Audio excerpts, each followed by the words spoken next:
Hello everyone, আসসালামু আলাইকুম। তো দেখতে পাচ্ছেন এখানে আমি কুমড়ো পাতা তুলছি আর আজকে বানাবো কুমড়ো পাতার বড়া। তার জন্য আমি দেখে দেখে ভালো করে একটা কুমড়ো পাতা তুলে নিচ্ছিলাম।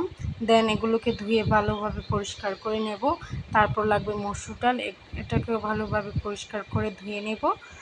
তারপর এখানে এই তো আমি ধুয়ে নিয়েছি। দেন লাগবে কাঁচামরিচ, পেঁয়াজ, একটা রসুন, এগুলোকে কুচি কুচি করে তারপর মসুর ডালগুলোকে বেটে ভালোভাবে সব কিছু দিয়ে মিক্স করে এই একটা একটা করে পাতার মধ্যে লাগিয়ে লাগিয়ে এভাবে লাগিয়ে নেব। তারপর এভাবে একটা করে দেখুন আমি এভাবে করে নিচ্ছি। তো এইভাবে অনেকগুলো হয়ে গেল। এবার এগুলোকে কড়াইয়ে ভেজে নেব ভালোভাবে লাল লাল করে। দেন হয়ে যাবে আমার কুমড়ো পাতার বড়া। আর এটা অনেক মজা ছিল। আমি এটা এই অনেকের ভিডিওতে দেখেছিলাম, দেখে ভালো লাগলো, তাই আপনাদের সাথে শেয়ার করলাম।